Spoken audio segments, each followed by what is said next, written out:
Well, good afternoon, everyone. I hope you had a nice lunch and a nice networking with your colleagues. It's a pleasure to be back in Sofia in the winter. I was here during the summer, it was beautiful. And first, dear participants, dear Deputy Minister, thank you for the invitation. I would like to thank the Executive Agency Science and Education for Smart Growth Operational Program. It's really a pleasure to moderating this second panel. The topic of this panel is very interesting.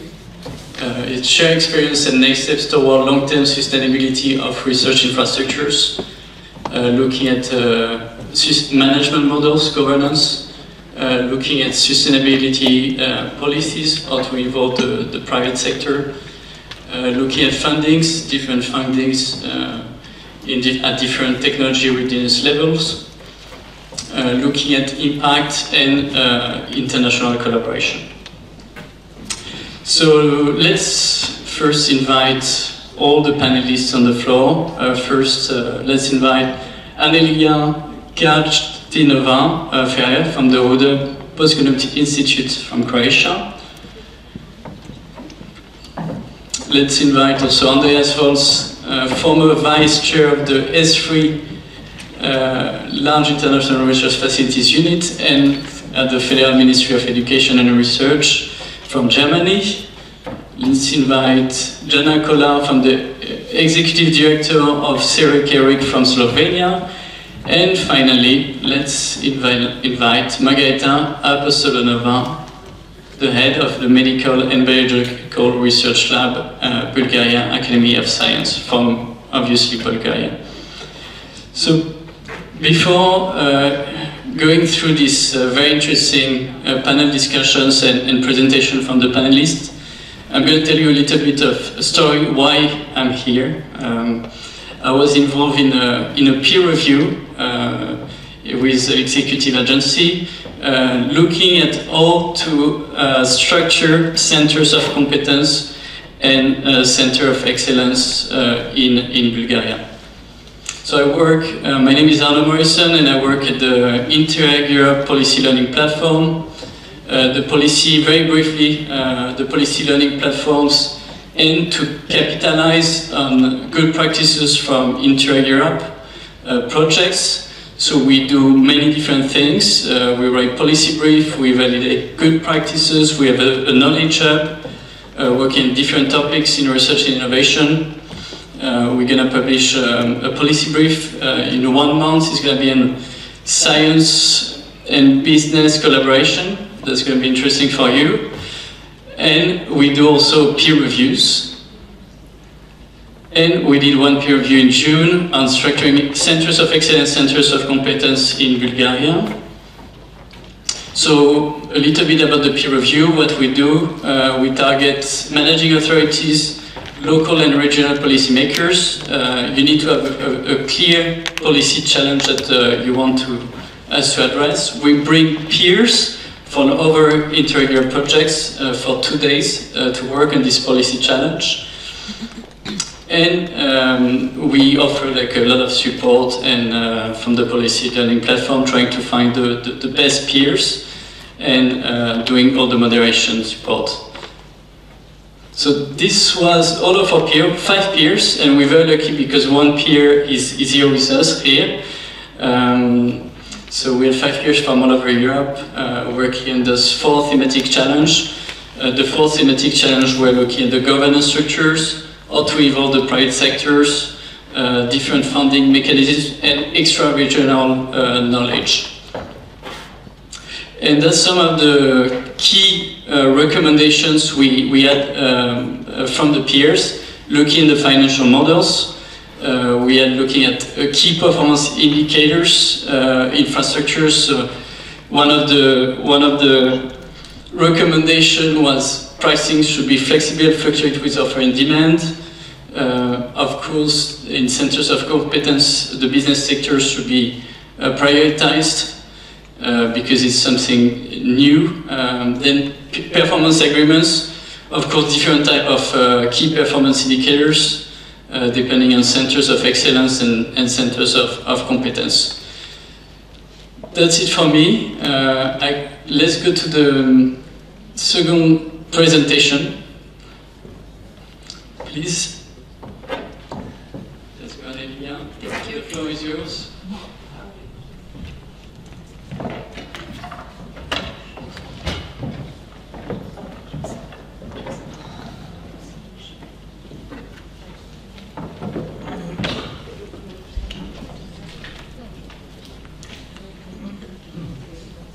Good afternoon.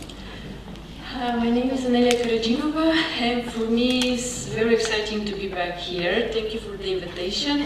My alma mater, one of my alma maters is Sofia University, so for me it's a great honor to be here. My other alma mater is Helsinki Institute of Physics, so for me it was very nice to see that somebody from Finland was also here to speak. I'm currently a researcher in Ruđer Bošković Institute, and I was recruited there to be part of the team for excellence that is working.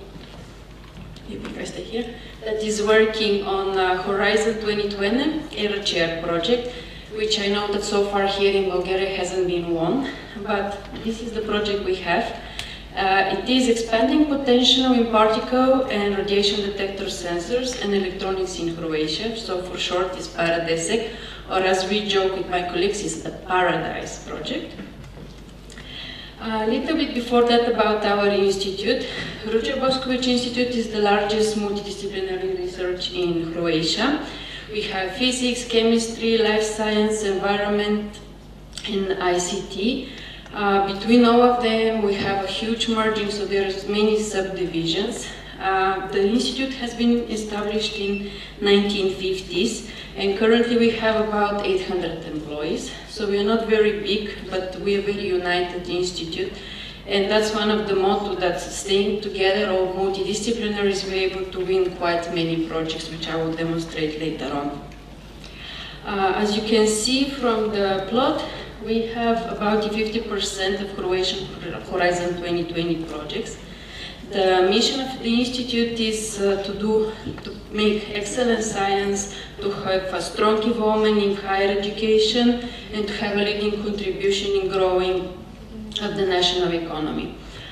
The vision of the Institute is to be a science for scientific excellence and to have a very well recognized research institution at the international level, and to have an infrastructure that is also in heavy use by the international level, international research organizations.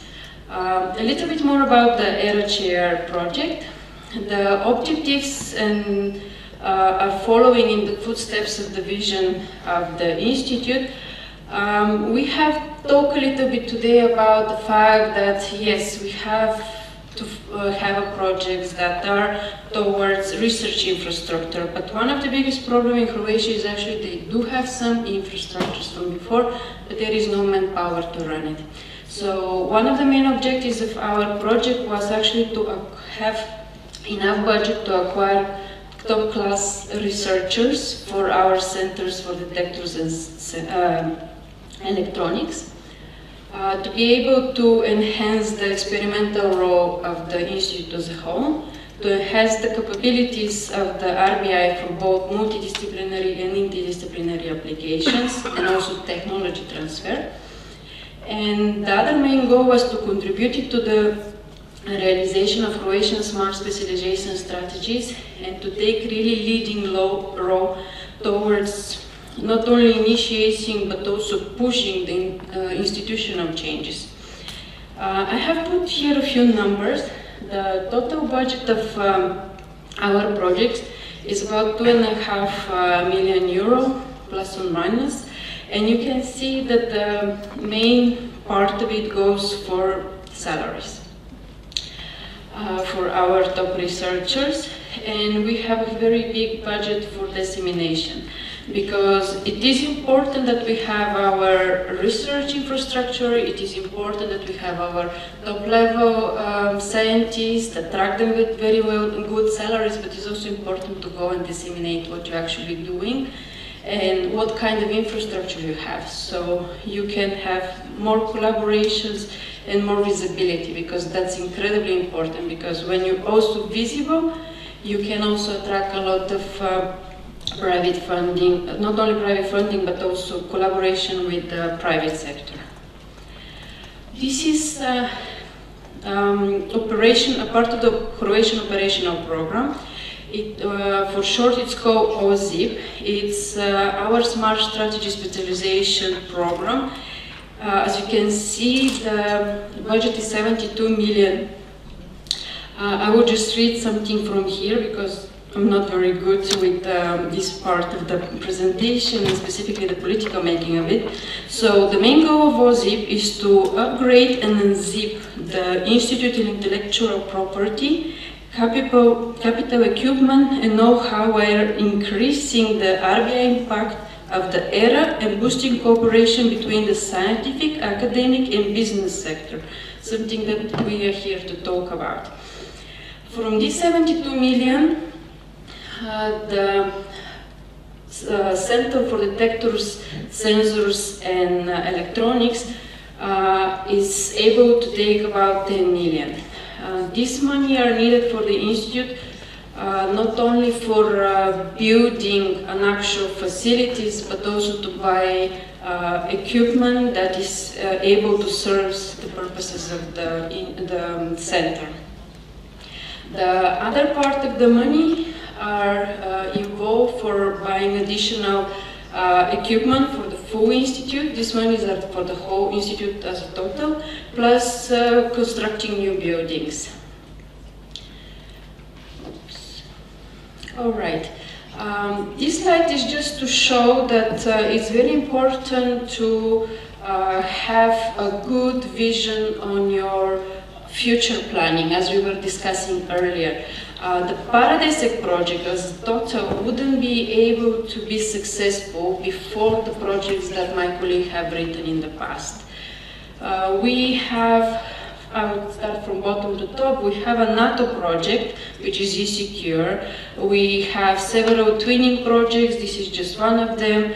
We are part of the CERIC-ERIC. We have Eurofusion project, which for RBI is 50 kilo euros.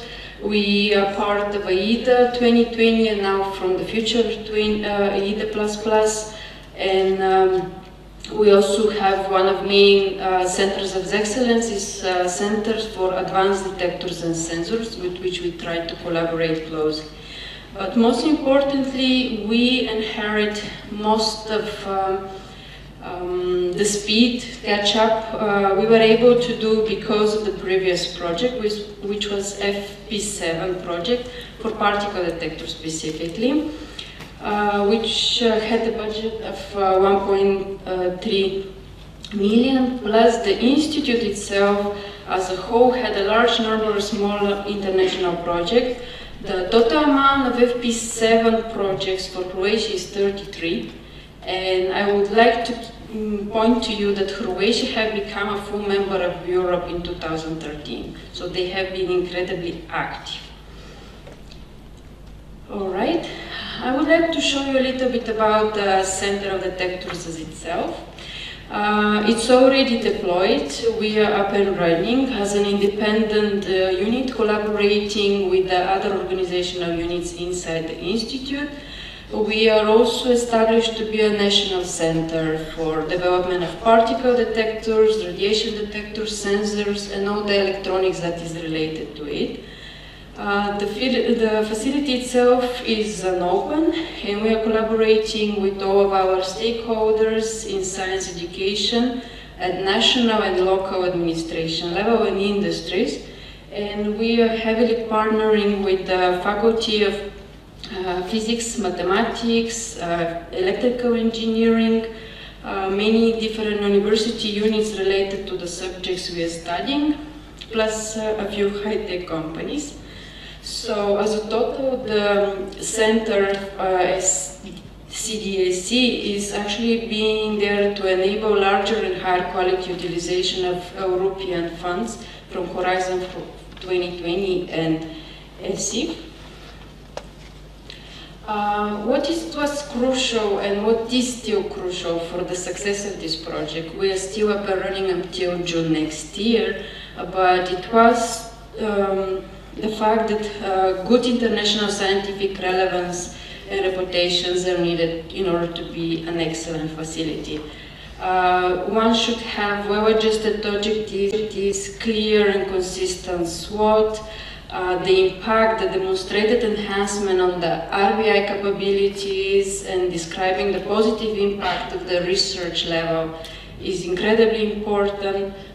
The ability of implementation of large experience from previous projects and effective properly presented work plan is incredibly crucial in order to get such a project.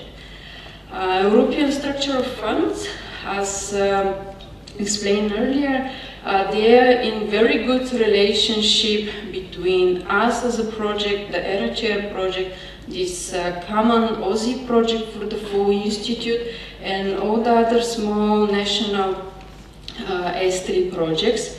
And Paradesic is really not an isolated project. It is an important part of the full strategy of RBI towards moving in as a key operational factor as well. I've just prepared a few images showing the resources in the infrastructure. So as I showed you, we had 2.7 million euro funding for this project. Very small part of it was actually to buy equipment for our facility. We were in need just of a few small characterization setups, and we were actually, the focus of it was to be able to use the legacy infrastructure that was built from before. In Ruža Bosković, we have an accelerator complex, which is the larger in Croatia, and I think as a whole at that part of the Balkans. We have very strong gamma radiation facilities and neutron generator. These three are very crucial for the needs of particle detectors and what we are doing in order to characterize them, in order to test them, to be sure that they will be properly working. We really need strong infrastructure from before. The accelerator complex, for example, is going to be under renovation from next year, and a big part of this 72 million from the Aussie project is actually going to go for the upgrade and building a new accelerator complex.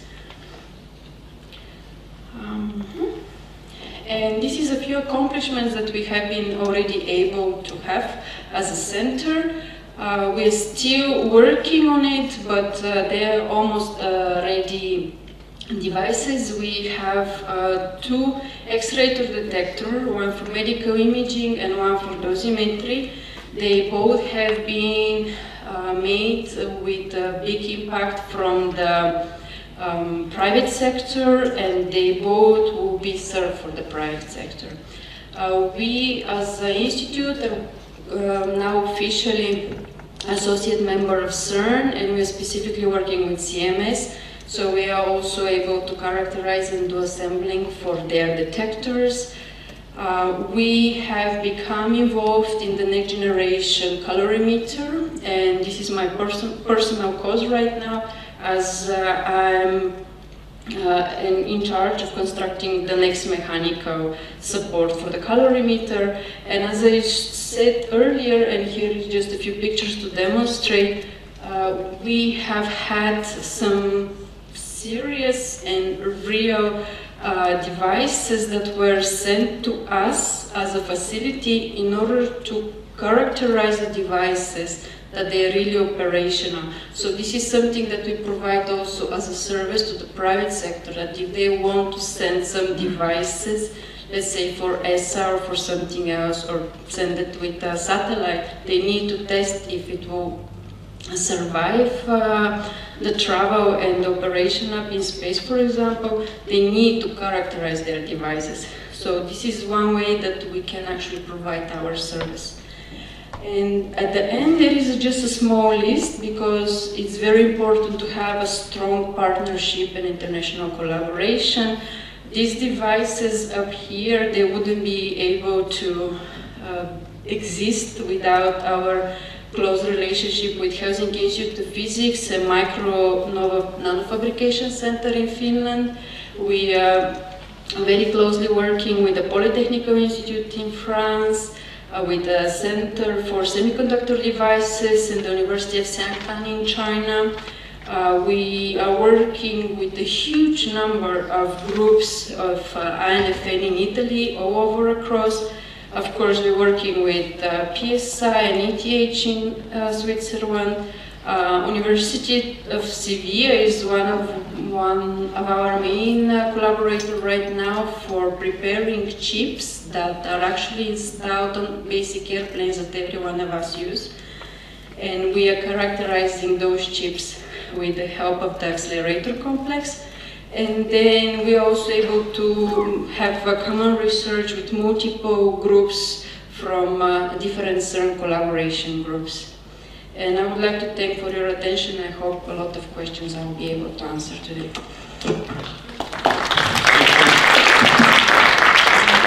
Thank you, Annelina. Very interesting presentation and very good accomplishment. So, dear participants, wait for the questions. You will be able to ask as many questions as you want at the end of all the presentation. First, I'm going to invite Andreas on the floor for his presentation.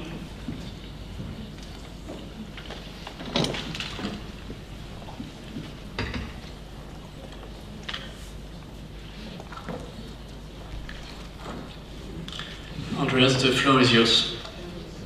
Thank you, Mr. Chairman. I just want to highlight some bullet points for the discussion concerning the real life of the infrastructures. In Germany, in the ministry, I'm responsible for the European specialization stores, for the German part on the ministry side, for the European XFEL, and for DAISY, National Infrastructure, the Deutsche Elektronisynchron, and there are some points concerning them, but not only, so please go away. I just want to start at the beginning of infrastructure, the convention. There are some points which are very important. First of all, define rules concerning cost sharing as clearly as possible.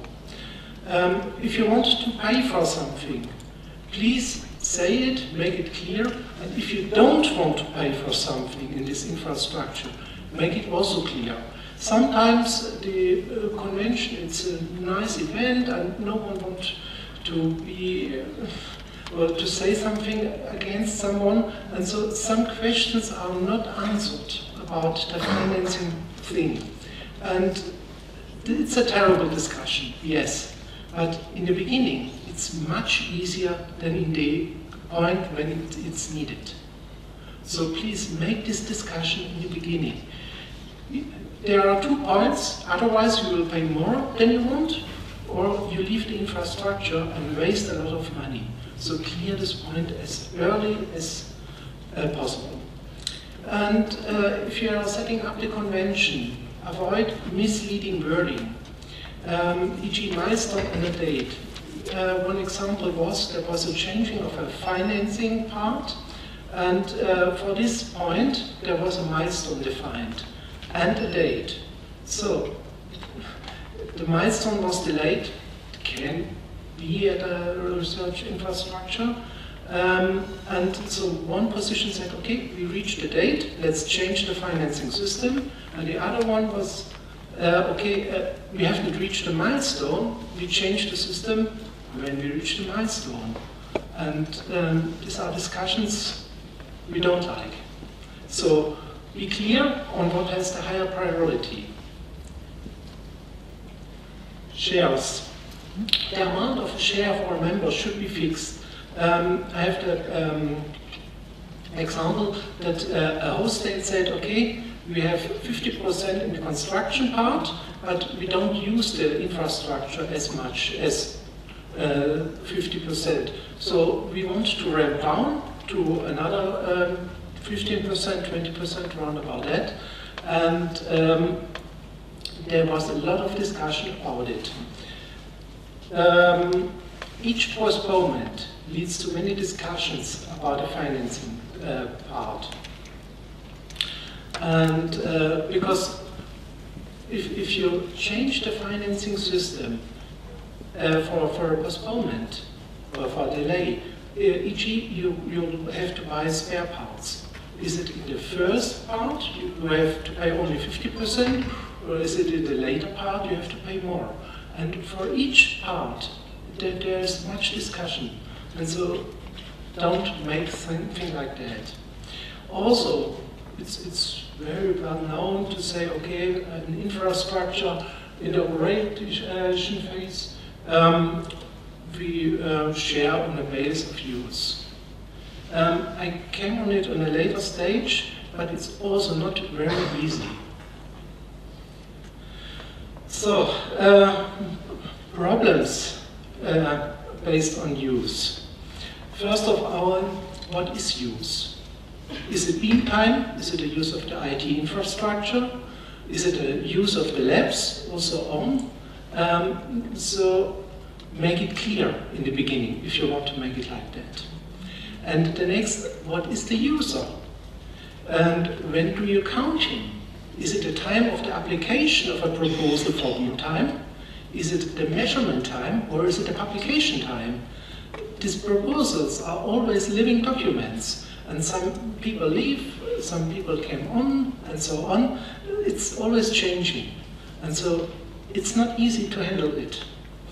And sometimes in a ramp-up phase, or if you have a big shutdown in these physical infrastructures, you don't have much experiments. Maybe you have only a few one, and these few experiments count for the total use in this year. So they are very expensive, and that's not easy to handle. And the biggest point, the shareholder are normally the countries, and for them it's not easy to change the financing part. If you need 10 million less, normally no problem. But if in the next year you need the same money as before, so 10 million more, or even more, there are worse discussions about it. So for them it's very easy to have a fixed budget with a normal increase, yes, but otherwise it's not very good for handling. Normally the shares are based on the use or the foreseen use. So this will be a good thing with fixed shares. Sometimes you have overuse of one partner or two or something like that. Maybe in the first year it's not a problem, but if it's more than 1 year or 2 or 3 years, they should pay an extra fee for it. And this money can be used in the infrastructure very well for smaller upgrades, for new experiments, for R&D and so on. So think about such a model. Successful planning, European XFAL as an example. First of all, a honest calculation is needed. No cheap calculation to get it funded, because otherwise you will need more money, more and more, and you don't get friends in this way. European XFAL was an upscaling from a smaller facility, so you know very well what is needed. They have had Flash and DAISY, the Deutsche Elektronensynchrotron, and I made an upscaling from it. And it's located directly to DAISY, and so they could take the resources from DAISY. There was a construction unit from DAISY, which was very well known with the companies and so on, so they can build up this facility easy, or relatively easy. And the scientists are there, they could make the knowledge transfer. Some of the scientists changed to XFEL, some of the construction people changed to XFEL, but there was a knowledge transfer, an intensive knowledge transfer. And the location closely to DAISY was very important because it was not a big step for them to move to another country or so on. So they could rest in their home and only change the work places. And that was a very good thing. And yes, you have to hire a lot of people, but not on a green field to build up a facility. It was very closely to this. Time scale, only just take time for building up the facility. Yes, the community always says, yeah, we want to have first science and we want to use the facility, but if the experiments are not comparable, it's not worth to make them.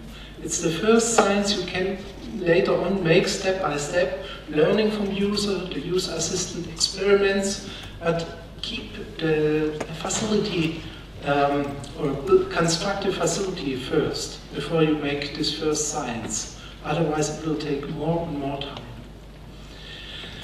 The financing system in Germany. The requirement for research infrastructure in Germany is to be included in the national roadmap. There's an evaluation, big evaluation, and if they are listen on it, normally construction is financed by the ministry directly. But, and there's a big point, the operation budget must be financed by the research organization, in this case Helmholtz, and that may be a big problem which we should address in the discussion either, the operational budget. Because there is one facility and the next one and the next one, and sometimes you don't have any more operational budget. So you have to think about it. You can finance the construction one time, and maybe you have the budget for many years, and so the next year, not the next facility, but in the next few years, the next one came up, but the operational budget is still there. And it will come with the next facility. Financing the initial phase of an infrastructure. EU funding, Horizon 2020 is possible, but the very important thing is to have a country on your side, the host state. Maybe in the environment part it's not so important because these are distributed infrastructures normally. But in a single site infrastructure, you have a big point in the construction. And so please not apply for the funding and then ask the country. First, ask your ministry if they are at the driver's seat, because the host state has to take over the responsibility, also in funding. He has the benefit, new working places, scientific reputation, bigger community in this country, but he has to pay much money. And this is the first, really the first decision before you apply for this funding. One other example we have had at XFEL, these are user consortia. In the end of construction, sometimes some money is missing. And in this case, the construction of the big experiment facilities, there was a call in it, and user consortia could apply for it to build up the detector, the experimental station itself, the experiments, and so on. And this is not less money. There are some millions each user consortia. And there was an application of some of them, and this is a little bit easier for financing, because it's normally project financing. If you are asking for money as in the construction phase, you have to add it to the convention. Each partner has to pay more, and it's not easy because sometimes parliament is required and so on and so on. It's very big wheel to make it. But such a project, it's much easier to be funded. It's not construction itself, it's construction of the end of a beam, of the detectors. So for a university or for a research organization, they can apply for project funds. It's easier. Or that they can give in-kind contributions like FTEs, some people are like that. And even sometimes a non-shareholder country can be involved in it and give some money for it. That may be easier for them to give 3 to 4 million for such a user consortia than to contribute to the infrastructure itself. The disadvantage is less influence on this group, and rich groups may dominate the research infrastructure.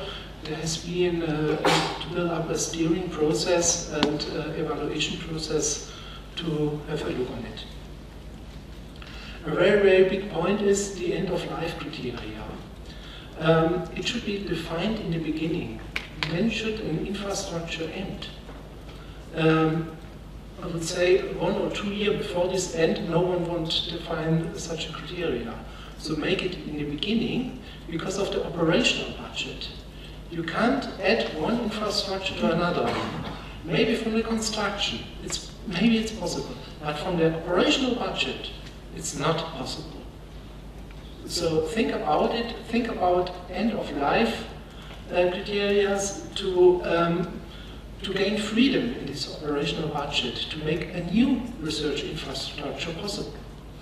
And if you apply for the S3 roadmap, it's always important now, not in the former part, but now it's more and more important to have this criteria to think about it. Monitoring of results. It's normally based on publications. It's important for this end-of-life criteria, so you can active steer this, you can think about this end of life, it's a big upgrade needed, or is the scientific part important as it was at the beginning. It can support active steering in the case of user consortia. It's the small part end of life. We have 6 user consortia at the European XFEL, and maybe one of them is not any longer at one time so important, so we can make a new call for application for this user, for a user consortia at this beam. And there should be some criteria for this change, maybe based on publication, but also there are also alternatives to this publication. Maybe an evaluation by S3, the working groups are making that for the application of the roadmap. Maybe you can involve them in this too. In Germany, also Helmholtz, there's evaluation every 6-7 years, and it's called POF, Programmorientierte Förderung, and there's the evaluation on results and on the strategy for the future.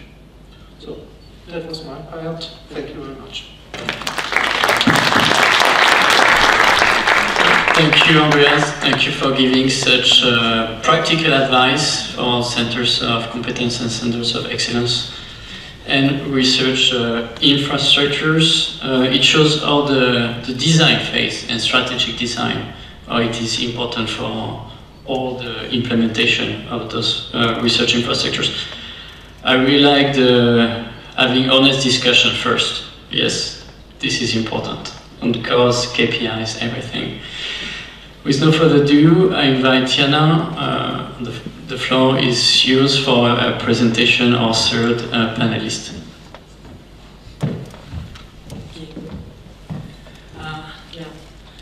Thank you very much. I'm very happy to be back in Sofia, where I also attended last year's conference organized by the Bulgarian presidency of the EU Council. Now that one too was dedicated, as this session, to the long-term sustainability of our eyes. At that point, the main inputs were 2 papers.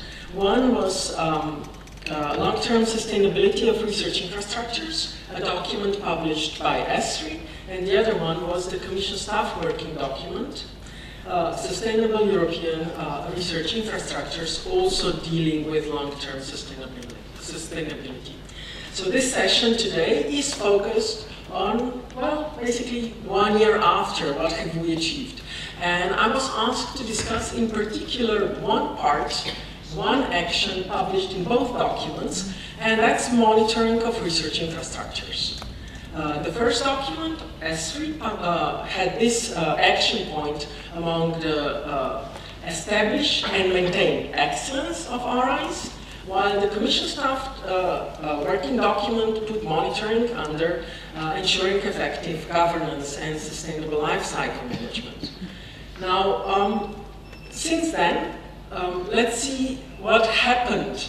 First of all, also in 2018, as a start for the discussion on the monitoring system of RIs, I thought it would be good to ask RIs what they're currently doing. And this turned out into a joint SERIC-ERF questionnaire to the pan-European RIs, as well as several of the national RIs, like synchrotron, larger ones, synchrotrons, neutron sources, and so on. A questionnaire asking them some very simple questions. Do you have KPIs? Are they adopted by your General Assembly? Are the results made public? And similar. Now, the rationale behind it is, of course, that, in our opinion, monitoring of RIs is extremely important, and it does contribute to sustainability. Now, you might wonder how. First of all, indicators which monitor progress of the institution towards its objectives are used basically to track how you progress. There are early indicators that something is going wrong. They help in future strategy development. But what is also extremely important also for us as a research infrastructure, SERIC, is that we use it extensively to communicate with our funders what we are doing and why it is important and what we have achieved. And this is extremely important because if our funders are happy and see the point in our activities, they'll continue funding us. And not just that, they'll continue funding with more funds.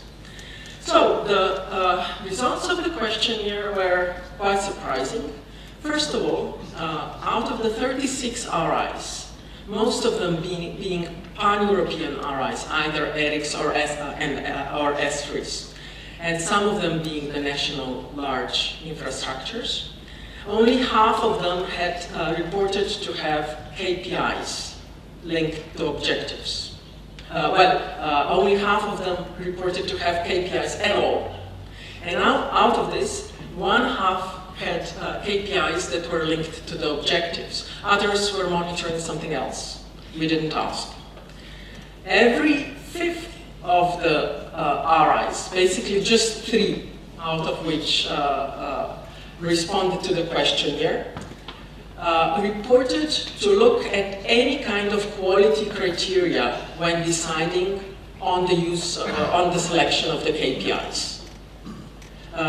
These are typically known as tracer criteria, which means the KPIs need to be relevant, for example, to the objectives of the RI, accepted by the community, credible, easy to monitor, so it doesn't take a lot of time to collect them, and robust against manipulation. And it's very important to take this into account to come up with a good KPI system.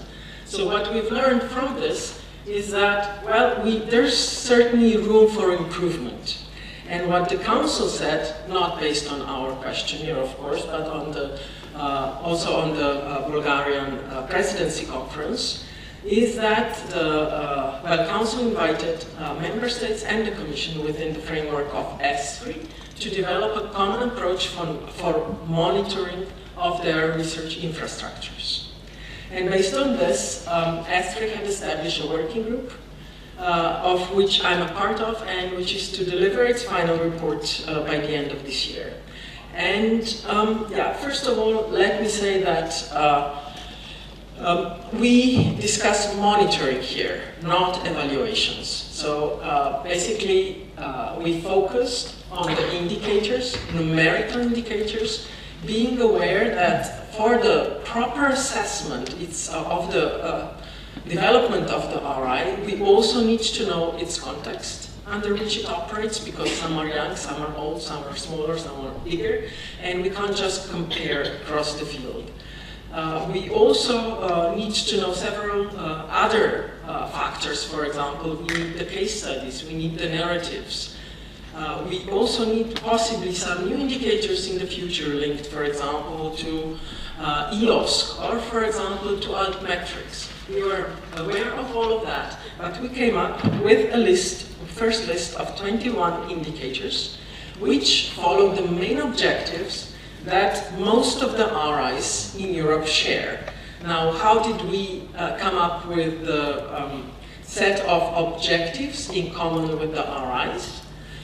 We had a look at statutes of ethics. There are 20 different ethics.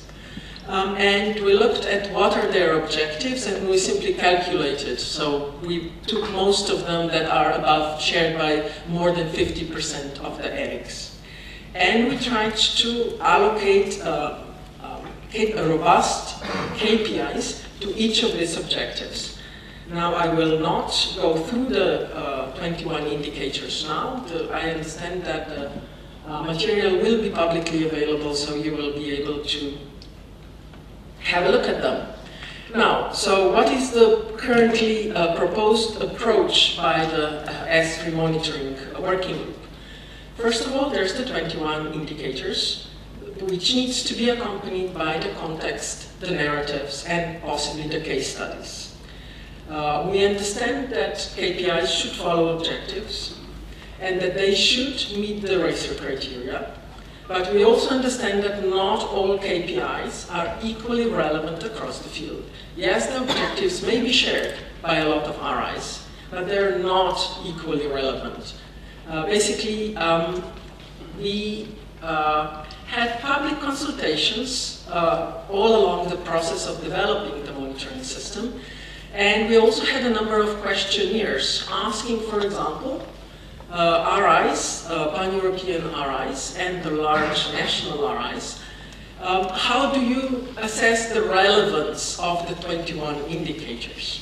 And I did the cluster analysis of the replies, and not knowing who sent the replies about the relevance of the KPIs, with 80% certainty, I can say from which S3 domain the respondent came, which shows you that there's really, statistically proven very big difference between the various domains, and we need to take that into account. So there's no one-size-fits-all, despite the fact that we did select the most common objectives.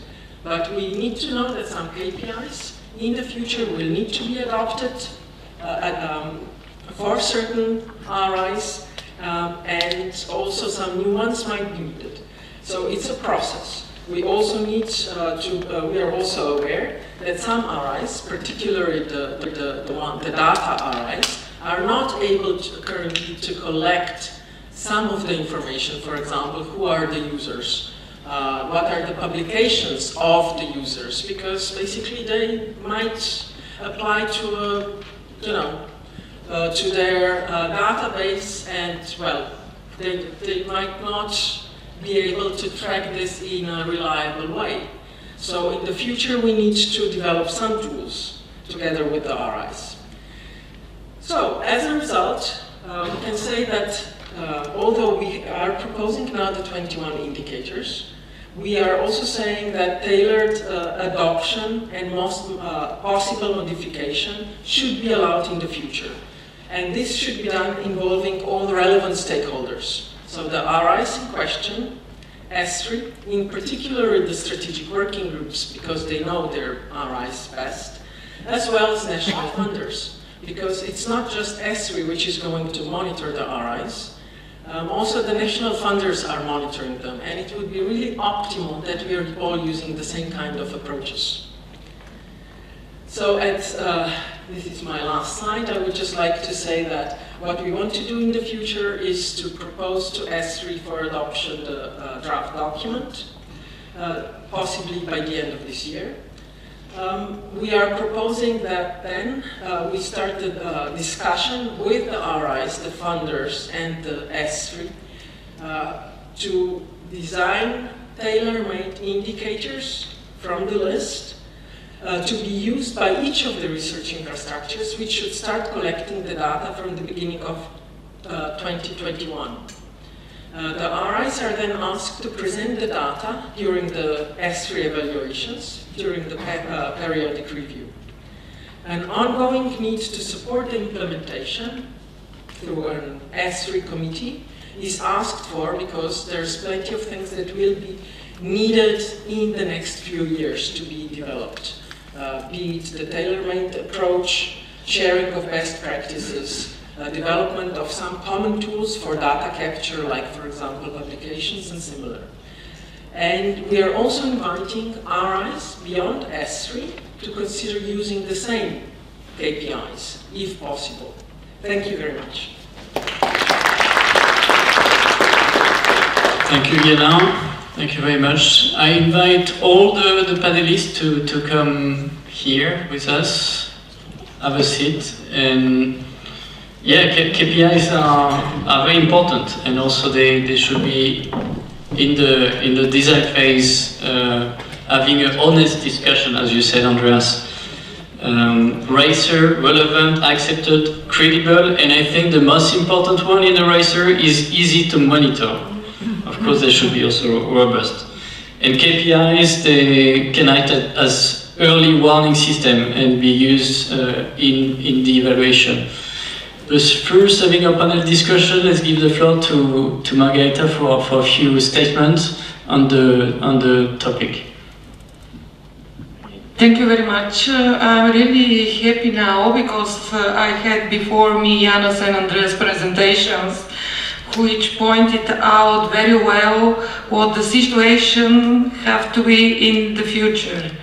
Actually, in Bulgaria, we are facing a bit of different situation, and if I can summarize it, I can say in general, we have started with infrastructures building probably 10 to 12 years ago with the Center of Excellence supported by the European Commission, which have faced a lot of problems during the sustainability and future financial support. In recent days, we have a very good national roadmap infrastructure, which are going, some of them are already supported. The other one will be very soon for building the infrastructures which we really needed. Last year, actually, we also have supported by the government and the Ministry of Education and Science, around 20 altogether, I believe, the Center of Excellence and Competencies in the network within the Bulgaria. But we don't have well-established system at the moment how to support these infrastructures in future. It's about of discussion, will they become a legal entity, or how they will hire the people, and etc., and what will be the support in near future. We really hope that this will happen with the help of structural funds, with the help of your experienced guys already, or we can adopt some of key performance indicators which we recently hear about it. And this is the situation from my point of view. Thank you. Thank you, Margareta. Before leaving the floor to participants, I have a question for all of our panelists. Please make this panel discussion as interactive as possible, so you can cut yourself, say a few words, and so on. So my first discussion is, we talked a lot this morning on management and governance, and during our peer review in June, we talked about shared leadership. One of our peers from Czech Republic, that's the case of SATEC, they were having shared leadership, so having two CEOs one coming more from science, the other one coming from business. So my questions for you, for all of you, is how to have this balance, this right balance between science and business in research infrastructures. Please, Jana, you go first. How to have the difference, you mean? How to have the right balance. I can just say that what I have experienced so far, for example, in Finland, with most of the spin-off companies from the technical universities that are related to do or to support actually research, there have always been a scientist that are in the CEO. Of course, it depends what additional background you have. Do you have some BMA and so on? But it has always been so far, the companies I have personally worked with that are related to my field, that they always have been an actual researchers that left academia in a way to establish company that actually supports our field. And finding synergies between business. Exactly, yeah. They continue after work, they stay in very good and close contact with the research groups, and they move together towards big projects. But they're really helping each other. And maybe it's sometimes good that it's so, because they much better understand the problem in the problems in the research itself, the deadlines and everything else. So I cannot really contribute to having this 50-50. It would be great because there are different deadlines, there are different ideas to follow, but I have only experience with companies that have been solely established by physicists or researchers. What about you, Jana? Well, I understand correctly, the question is what is best, to have a scientist leading RI or a business person, or for example someone from business school, or a shared management. I'm usually a bit skeptical about shared management, but you know, as long as it's really equally shared, because then it's difficult to decide who's really deciding. But I think any of the systems can work if you have the right people there. It's very difficult to say that it should be a scientist, it should be a businessman. The problem that I see with the businessmen in this position is the lack of trust of the scientific community. And I think this is exactly what you were saying. For example, I have in CERIC, there are 8 countries. We work with scientists. It helps that I'm a scientist also, because we need to understand each other in order to design, to come up with the right decisions on how to drive our institution, together with the board of directors, with the General Assembly, and with the Scientific Advisory Committee. So it's difficult to imagine, it's a bit more difficult to have this trust if you come from a business community. Yeah, that's true. Margarita? It's actually a very important and interesting point. I think that they have to go together. We cannot very simply split to one or the other part. On the contrary, if one RI wants to develop very well, to face challenges of the future, they have to work with the businesses, with the companies, and etc. And it depends on the mechanisms which will be established to see how it will go, how they will perform, and what will they have as a benefits. If they work very well with the businesses, the door is open for the businesses. It's my personal opinion. Comment to this. So I was replying with respect to who's in charge of the institution, not to be exactly, not whether to cooperate with companies or not. I think we all, irrespective of the background, of our background, need to do our best to collaborate with the society and companies. Thank you. Andreas?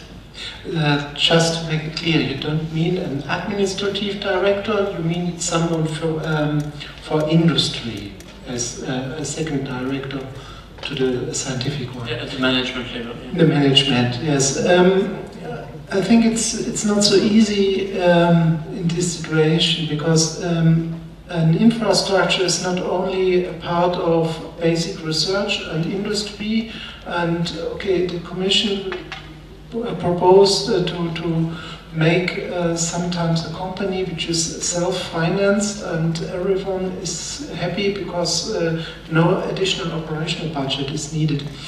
I think it's always a triangle, basic research, industrial needs, and social needs for the society. The societal challenges should be addressed too, and the industry won't address it not as it is needed, because they have their own interest, they have to bring the money with them, and that's complete other questions. This is one example, maybe from DAISY.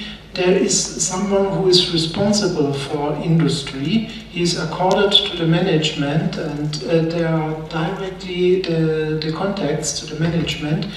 And he is making it very well, and he looks to attract industry, but the industry part is not so big, even if you are a basic research infrastructure. And there are some difference in these infrastructures, but if you have only 5% industrial money, you can't make a 50-50 approach, I think. So it's not so easy, but it differs from infrastructure to infrastructure. Yeah, I think you are all right. I mean, there is no one-size-fits-all model, governance model. Maybe when you're doing more applied, yes, researchers should have the lead. Now, when it's more basic science, researchers should have the lead. When it's more applied, maybe like a shared leadership would make more sense to some extent. But again, there is no one-size-fits-all, and you have to find the right management model and governance model. So I leave the floor to participants, to questions from the audience. I'm sure you have some questions to the panelists and their presentations.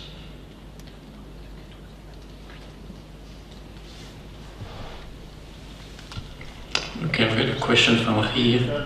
Yeah, please, go ahead. Yeah, thank you, panel, for the very good presentations and the interesting stuff you told us. Can somebody or either of you tell a little bit on how to involve the industry? Because I recognize that it's very important. So on the one hand, you need to involve the industry, but on the other hand, you have scientific people operating the infrastructure, and they are in many occasions also very industry oriented. So how do you involve the industry in these infrastructures? Thank you. You didn't introduce yourself, so I will do it for you. Here was one of our peers during this peer review. He works for Flanders Make, and Flanders Make are very well known to cooperate and to involve the private sectors. I know you have key account managers, and that's very successful in your organization. Yeah, as you said very rightfully, there is no one size fits all. And in the last panel this afternoon, I will talk a little bit on how we do that. How we organize ourselves to involve the industry and to connect basic research to applied research. So don't walk away after coffee if you want to hear that. Yeah, it's a very good advertisement. Thanks, I say. Please.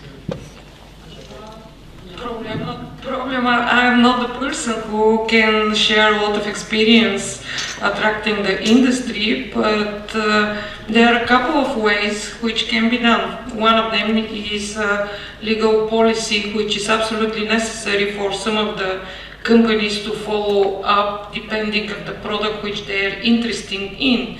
In many of the cases, the company doesn't have a lot of facilities to do it, or if they are at are at the beginning of TRLs and they want to do some things very important which is necessary, it can be announced and it can be reached at different facilities as well.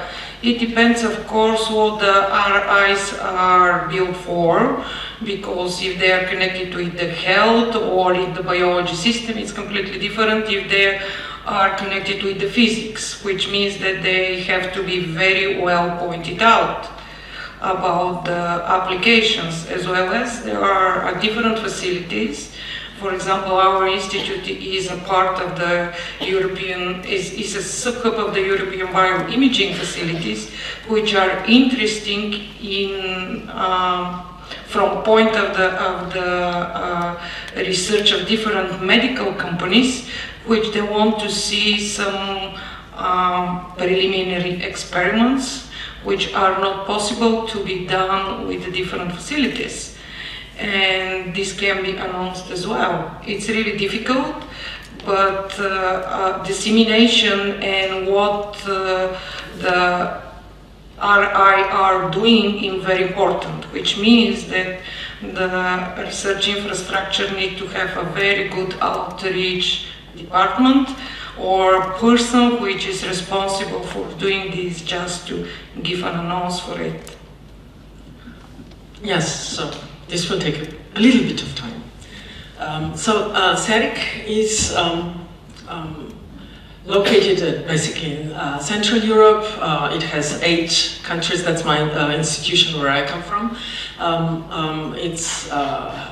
It has infrastructures in 8 countries addressing from material science characterization to life science. So it's very broad.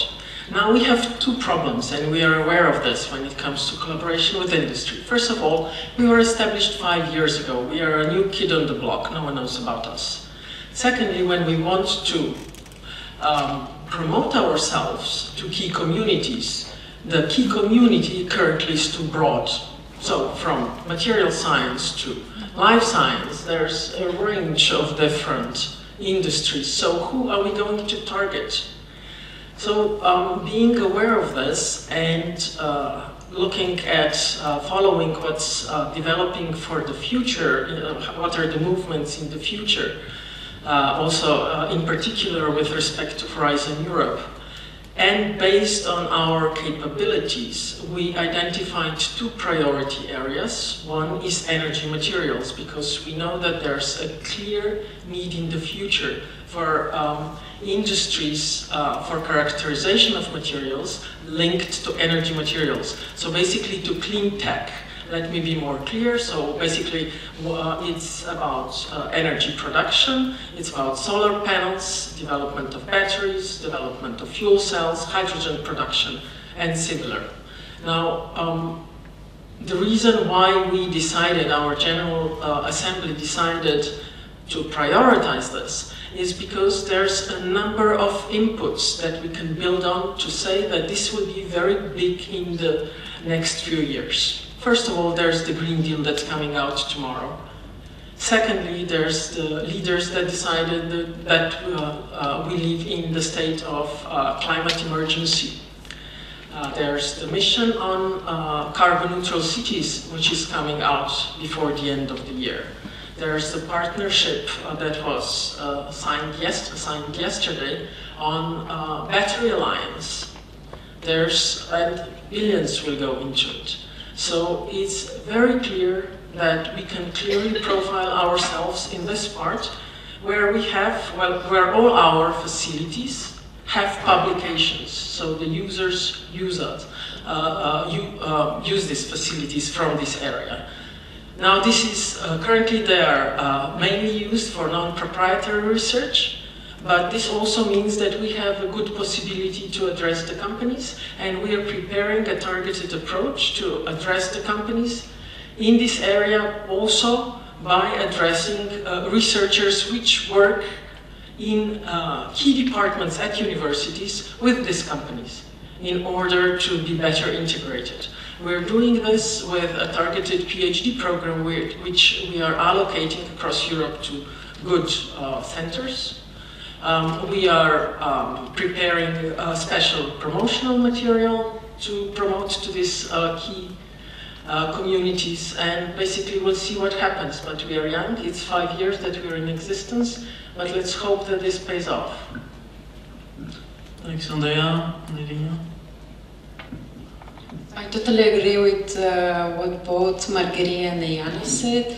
It is very, very important that you have maybe even appoint one person that is following what's happening on both sides of the river, so you can grab the people. And you as a researcher, you always need to think a little bit, what can you challenge the companies? Because a lot of companies I have personally worked with, they're interested of something new, because their technical staff can think of new implementations of this innovation. So for them is also good. We have, for Finland, for example, the company that we have been using, their visibility grew so much in the research area. They got so busy that they were able to grow and do their own research related to cameras, for example. So we're actually helping each other, and it's very important that we ourselves try also to tailor towards their research interest, so we can really attract them, because we couldn't do it alone. Andreas? So for the physical infrastructures, we can define 3 answers. First of all, it's the big company which buy beam time.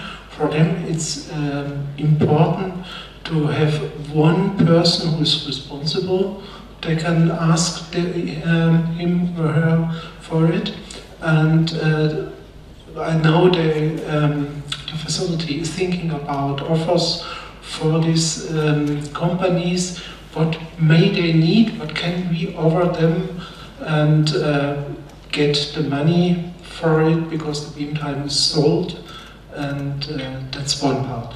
The other thing is we have startups, and they grow at DAISY around about 50 persons in 6 to 10 startups, I think. And the third part is involving industry in development of detectors or instruments. They can make then and sell it, but normally you have a very small market for it. You will sell it to other universities, to other research facilities, and it's not the biggest market, I think. Thank you, Andreas. Yes, involving the private sectors is key, and is key for long-term sustainability. We have 15 minutes left, so I invite the audience to ask another question. Yes, please introduce yourself. Hi, my name is Kamal Kuzarev from the Institute of Astronomy, Bulgarian Academy of Sciences. Building research infrastructure nowadays is a very complex undertaking. So my question is, what's your experiences with getting the right people, the right managers, people who manage, sustain, develop these leaders in the town? Is there a fast track, or does every country or the researchers and managers have to go their way? Because I'm afraid in Bulgaria we're still a bit behind on that point. Thank you. Yes. Specifically with our project, it was delayed with 1 year, talking specifically about the milestones, due to the fact that it was very difficult to find first the chair for the project, the project leader, and then the 4 senior scientists. So it was a huge delay, which delays a lot of milestones later on. So what they did for this project specifically was that they gave the scientists full freedom. Of course, they need to stick to the project and to the idea of the project, but what they would develop and how it will run, it will be totally free on them. Because finding scientists just right out of the blue is not so easy. Especially with the ERA chair, they were looking for senior scientists. It's not so easy to just grab senior scientists and relocate them with their families and everything. So in order to have something, you need to also be flexible. You cannot say, I want top scientists and I want them to develop this for 5 years. You need to give them a little bit of freedom. Yes, so this kind of links to the first question, is who's the best one to lead research infrastructure or to manage research infrastructure. One of the action points in the long-term sustainability document that was discussed last year during Bulgarian presidency was also how to train the managers. And there was a program that is co-funded now by the European Commission called RI Train, which trains managers of research infrastructure. So it's an MBA type of program that is really contributing a lot to overcome this kind of problem. Is it a business person or is it a scientist? We all need to learn particular skills when we are in the role of leading a research infrastructure, so this helps. Margareta, since you're from Bulgaria. It's very interesting how our managers will be selected, because at the moment we actually don't have, like, as you already explained, since we are at the beginning of implementing the Center of Excellences and Competencies, which are generally something like a different organization get together. Even they are not legal entity to have something like that. Which means that it's up to the Center of Excellences of Competencies Future to elect it, or to have some other choice to select the future person who will be responsible for the development and sustainability. Thank you, Andreas. Do you want to add something? Yes, you have to have a close look on the skills of this manager. Maybe you don't need a very excellent scientist, you need an excellent project manager to have it as a scientific director. And a very good scientist too, yes, but the project management must be in the first part. And you have to have a very good network, because we see some of these problems all facilities are facing it, and this network could help to face these problems and to find solutions. Thank you, Andreas. We have 5 more minutes for one more question. Yes, please. And please introduce yourself. Institute of Physical Chemistry, coordinator of Bulgarian distributed infrastructure named Inframat. It is an infrastructure in material science again. So we addressed several points this afternoon, but I think that there is one important left. And this is the sustainability of researchers, because we talk about research infrastructures, but all the time we implicitly talk about researchers. So it's not only management, it is the staff that makes all the work. And I think that we have severe problems in this respect. So I would like to hear your opinion about it, how to make our staff sustainable, especially when working in large operational facilities where they are not so really developing as scientists, they are not making a real scientific career, and we have some problems because we need their expertise, we need them to be there to have sustainable renewal, not of energy, but of staff. But the reward is something questionable. So I would like to have your comments on this point. Thank you. So all to us sustainable researchers. Yes, Vesela, you're absolutely right that the researchers are key. The staff is key on the quality, that has a key influence on the quality of the service that we can provide. And it's sometimes extremely difficult to motivate and to keep the staff working at the RIs, especially the ones that support open access of the users. Now, sometimes they're underpaid, of course, in several countries that's the case, especially in Eastern Europe.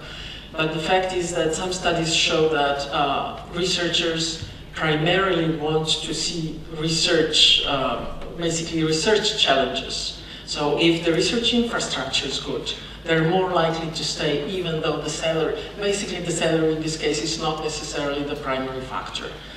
But the fact is that in a lot of cases, researchers at research infrastructures are only there to serve the users, and that, in my belief, that's really a mistake.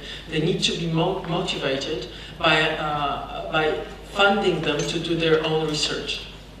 In that way, they're able to pursue also their own career and also achieve their personal scientific growth, and they will support the users better.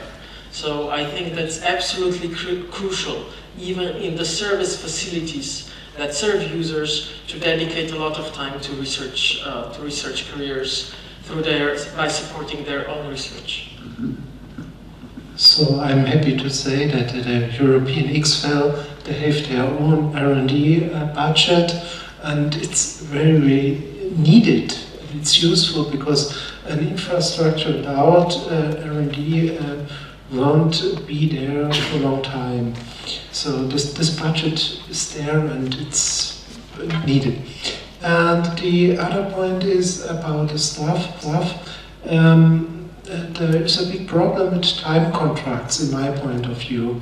And so we are looking for more and more facilities have permanent contracts to the scientists, people, and I think that is very, very useful because it's a big knowledge which they have there, and why should they move every 2 or 5 years to another facility? It doesn't make sense. And many of them want to move, that's okay, that's needed, and some training have to move because otherwise we don't have new people there. But we are looking for more and more permanent contracts, and I think that's a very important point. Yeah, I totally agree with all of them, and the only thing I can add is really to make the facility, the infrastructure attractive for the young. So we would like to stay, and then it's so up to us to write more projects and to push the system so we can get higher salaries, so we can really would like to stay. Thank you. We have time for one very, very quick questions, if there is any. Super quick. Okay.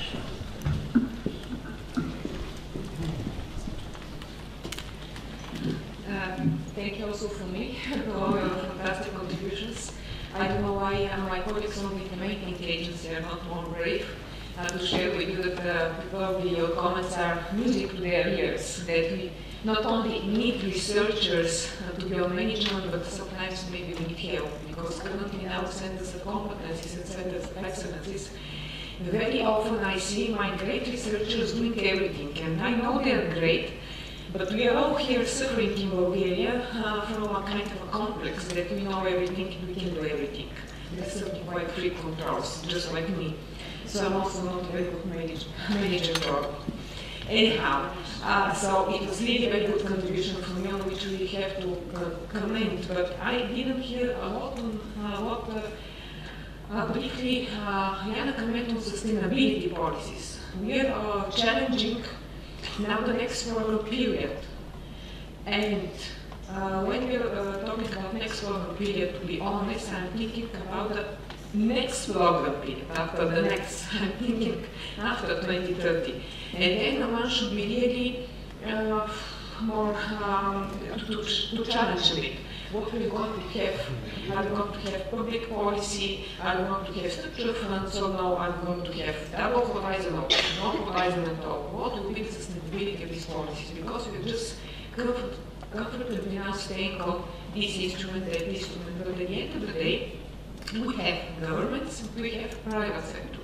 So I think what is counterproductive in my own country, but we have experience, so we have to hear, is that already now, where we are in the phase to build research infrastructures in Bulgaria, we are already commenting how in 5 years they should be really totally sustainable because of business investments, and they should totally, you know, let them free on the market, which is a very interesting concept which I don't share. But on the other hand, as a policy maker, I also should have a kind of monitoring or KPIs where I should start to think what and how to decrease the public funding and for what basically, operational costs against licensing or to keep the modernization, but to leave the salaries, this type of, if I can have your brief comments, I think would be useful for everybody. Thank you.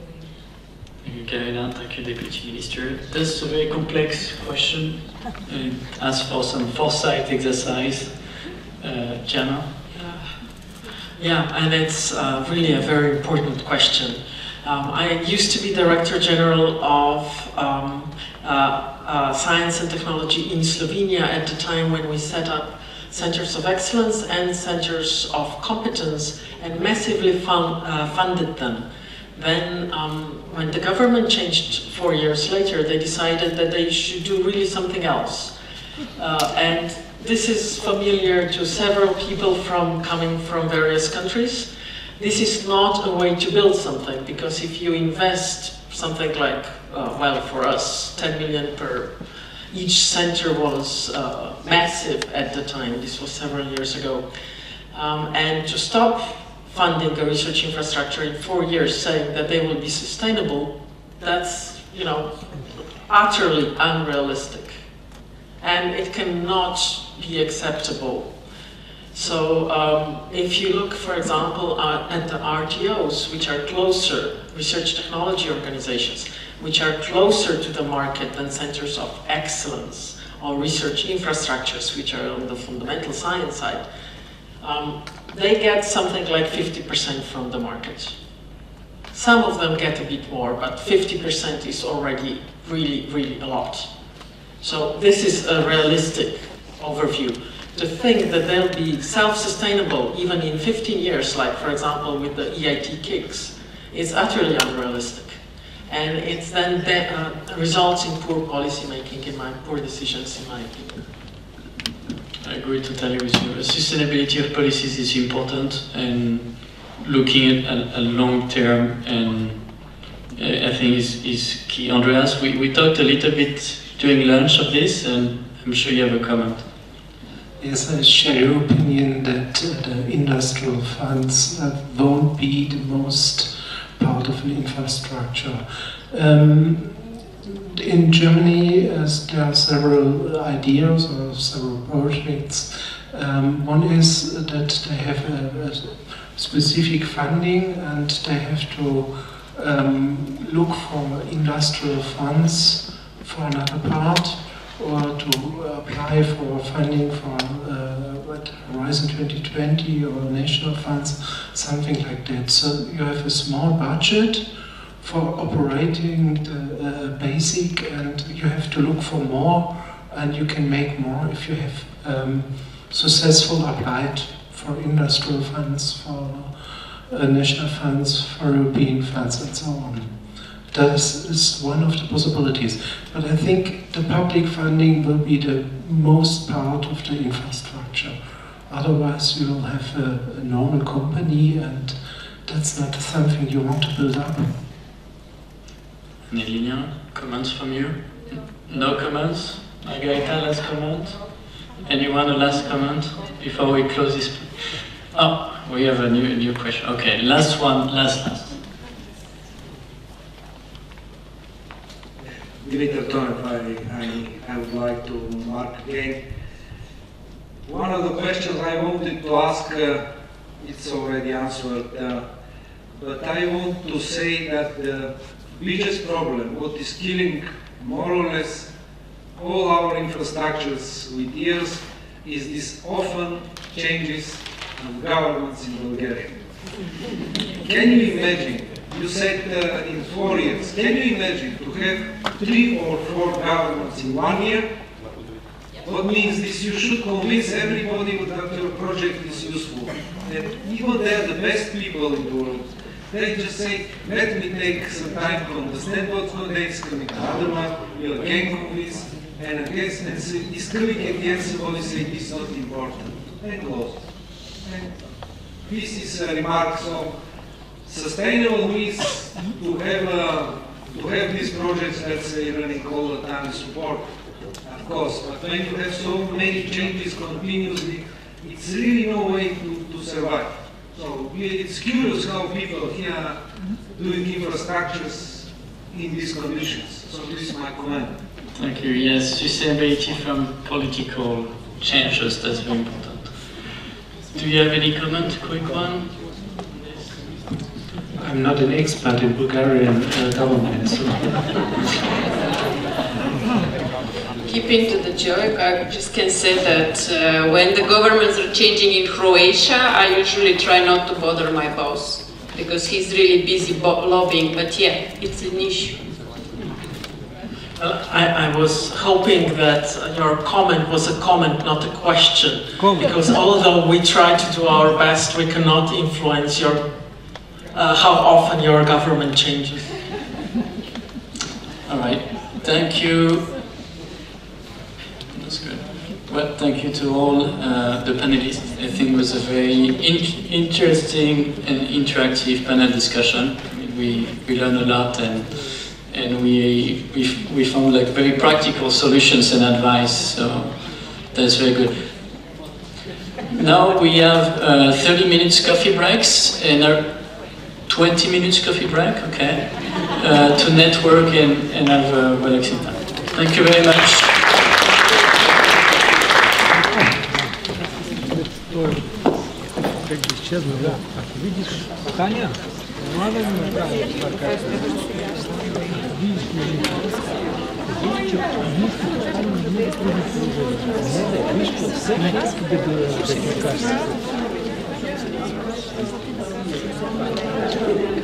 Ето го тук има интернет.